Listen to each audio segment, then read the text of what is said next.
صحیفه تاجیکان در آینه تاریخ از روی اثر پیشوای ملت محترم امام علی رحمان تهیه می گردد. تاریخ را برای آن می آموزیم که از سرگذشت پر افتخار و عبرت آموز نیاگان آگاه شویم، سبق گیریم و این دانش ها را در ترتیب دادن نقشه معینی رشد امروز و فردای دولت و ملت کاربست نماییم.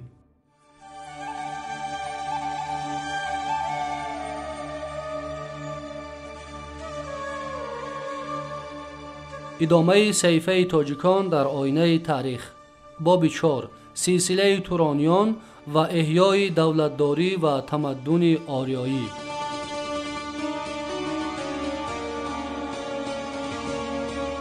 موافق روایت شاهنامه فردوسی که به حیث یکی از معتمدترین سرچشمه‌های ادبی و تاریخی اعتراف شده است، بعد سر جمشید اهل عیال و فرزندانش از تعقیب ضحاک اژدها بردوش گریخته در میان شبانان و کوههای دستنارس پناه بردند. مدت 1000 ساله که ضحاک پادشاه بود، بدی برنکی ظفر یافته اهریمن راهنمای و مصلحتگر و دیوان و دیوسیرتان در خدمت این شاه بدمنیش خون بیگناهان را می‌ریختند، سرکشان و نافرمانان را می‌کشتند. کاوه آهنگر به رمز دادخواهی بیرق چرمینی را سر نیزه بسته همراه مردم دلازرده و ستم دیده به نشیمنگاه فریدون آمدند که از نژاد شاهان آریان زمین بوده نسبش به طهماسپ دیوبند می‌رسید. فریدون از بیرق چرمین فالینه گرفته آن را با متاعهای گرانبهای و زر و گوهر آراست و آن را درفش کاویانی نامید. با فرمایش فریدون آهنگران بهترین گرز ریختند که سر گرز شبیه سر برزگاو بود. فریدون به لشکر دادخواه سروری نموده راه پایتخت ضحاک گنگ دیژدخت را پیش گرفت. او با ضرب گرز گاوسر پاسبانان قصر را هلاک ساخته دروازه ها را کشاد و جادوگران و نردیوان را هلاک ساخت. فریدون گنگ دیژدخت را فتح نموده طلسمی را که ضحاک بر قصرش ساخته بود در هم شکست. از حرم ضحاک خواهران جمشید شهرناز و ارنواز را آزاد نموده با فر خسروانه بر تخت عاج نشست و آن دو نازنین را به پهلویش جای داد. ضحاک اژدها بردوش که فرار نموده در یکی از شهرهای نیمروز پناه برده بود، از نگهبان کاخ و خزینه‌دارش کندرو آگاه شد که بانوهای حرمش شهرناز و ارنواز از فریدون نوازش و مهربانی زیاد می‌بینند. او از غایت رشک و حسد با سپاه گران و نردیوان جنگاورش دزدانه راه پیموده به پایتخت سابقش نزدیک آمد. دیدبانان فریدون بانگ خطر زدند و ساکنان شهر به مدد لشکر رسیدند. به سر سپاه دشمن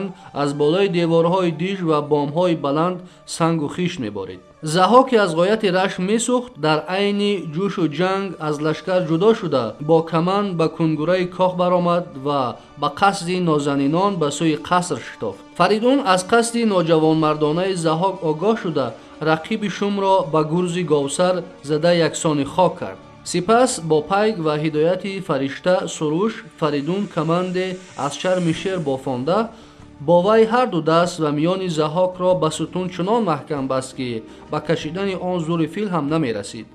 جنگ به مظفریت سپاه فریدون و شورشگران کاوه انجامید. از لشکر ضحاک کمتر کسی جان به سلامت برد.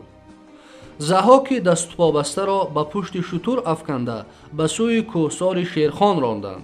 در آن جانب وی را به دماوند بردند و بر تنه کوه میخهای آهنین زده از دو دستش به آن میخها آویختند. آنجا وی مدتی دراز با عذاب عظیم آویزان مانده خونش قطره قطره به زمین چکیده عاقبت طعمه مرگ پرننگ و نکبت گردید. ناگفته نماند که از روی روایت شاهنامه پادشاهی فریدون 500 سال بود. او رای نیکی پیش گرفت و بنیاد بدی و بدکرداری را برهم زد. فریدون صاحب 3 پسر شد که 2 پسر کلانی از شهرناز و پسر خرده از ارنواز به دنیا آمدند. پدر پسران را نام ننهاد تا آن دمه که به وایه برسند و مناسب شجاعتشان نام را صاحب شوند. کوتاه قصه پسران به کمال رسیدند و فریدون به آزمودن پسران کمر بست. او با مدد علم جادو به صورت اژدها در آمده به سوی پسر کلانی حمله ور شد. پسر کلانی از هیبت اژدها هراسیده گریختن را تدبیر مناسب شمرد. اژدها به پسر میانه را آورد. پسر میانه به تیزی و تندی کمان را زه کرد و آماده نبرد گشت. ҳамин лаҳза писари хурдӣ ба назди бародарон расида ба сари аждаҳо бонг зад: сари роҳи шерон магир, зеро зӯрат аз зӯри паланге беш нест. мо ҳар се писарони шоҳ Фаридун гурдони шерафканем. аз сари роҳамон бероҳа шав, вагарна гурзи гарони мо ба сарат фуруд хоҳад омад. саҳифаи тоҷикон дар оинаи таърих идома дорад.